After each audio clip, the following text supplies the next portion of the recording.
প্রান্তিক মানুষজনকে মাননীয় প্রধানমন্ত্রীর যে স্কিম বিকশিত ভারত জিরামজি, আপনারা সবাই জব কার্ড করে ফেলুন। পুরনো জব কার্ড মানেই তারাই পাবেন, নতুন পাবেন তা নয়। আমরা শিথিল করে দিয়েছি আইন, সবাই জব কার্ড করে নিতে পারেন। 125 দিন আমরা কাজ দেব, গ্যারেন্টেড। আনস্কিল লোকেদের 300 টাকা করে। এর বাইরেও পরিবার পিছু বার্ধক্য ভাতায় বৃদ্ধি হয়েছে, বিধবা ভাতায় 500 টাকা বৃদ্ধি হয়েছে, আগস্ট মাস থেকে কার্যকর হয়েছে। অন্নপূর্ণা যোজনায় অনেকে পেয়েছেন, অনেকে আন্ডার ভেরিফিকেশন চলছে। 30-60-এর মধ্যে যোগ্য মহিলারাও অন্নপূর্ণা যোজনাতে নথিভুক্ত হয়ে যাবেন। যারা পাওয়ার যোগ্য স্বচ্ছতার ভিত্তিতে তারা পেয়ে যাবেন। এর বাইরেও পিএম কিষাণ বাড়িয়ে দেওয়া হয়েছে, প্রধানমন্ত্রী 6000-এর সঙ্গে রাজ্য সরকারের 3000। কৃষক বন্ধুর ভেরিফিকেশন শেষ হলে আমরা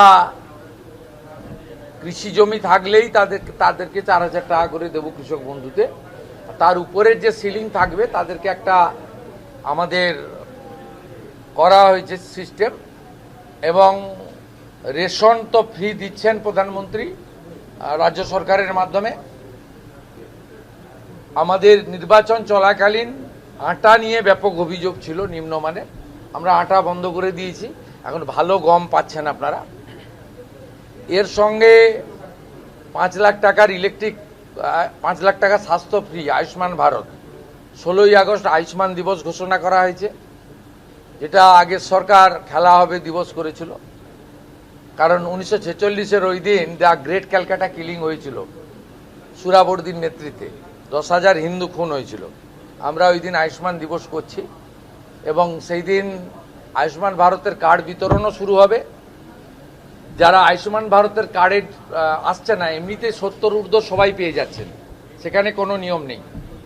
সিনিয়র সিটিজেন সবাই পাচ্ছেন। এই রাজ্যে 40 লক্ষ সিনিয়র সিটিজেনকে আমরা কার্ড দিচ্ছি। যারা আয়ুষ্মান ভারতে আসছেন না তার জন্য রাজ্য সরকার নিজস্ব স্কিম ডিক্লেয়ার করেছে, মুখ্যমন্ত্রী স্বাস্থ্য বীমা যোজনা। আয়ুষ্মান ভারতের মতোই গোটা ভারতবর্ষ জুড়ে 5 লক্ষ টাকা পর্যন্ত আয়ুষ্মান ভারত যে যে হসপিটালে বা প্রাইভেট হসপিটালে, গভর্নমেন্ট হসপিটালে পান, সেখানে সেখানে মুখ্যমন্ত্রী স্বাস্থ্য বীমাতেও 5 লাখ টাকা পর্যন্ত চিকিৎসা। এমনি আয়ুষ্মানের পোর্টাল তো চলছে, স্বাস্থ্যসাথীর কার্ড থেকে রোল আউট হয়ে যাবে। যতক্ষণ না এটা কমপ্লিট হচ্ছে ততক্ষণ স্বাস্থ্যসাথীর কার্ড, স্বাস্থ্যসাথী ভ্যালিড থাকবে, মানে একটাতে গেলে আর একটা বন্ধ হবে। কোনো মানুষের, সাধারণ মানুষের অসুবিধা হবে না। তাই আমি বলবো এটা উন্নয়নের অমৃতকাল। এই অমৃতকালে পরিযায়ী শ্রমিকরা ফিরতে শুরু করুন ধীরে ধীরে। এর সঙ্গে উত্তরবঙ্গে অনেকগুলো ইন্ডাস্ট্রির পরিকল্পনা আমরা নিয়েছি।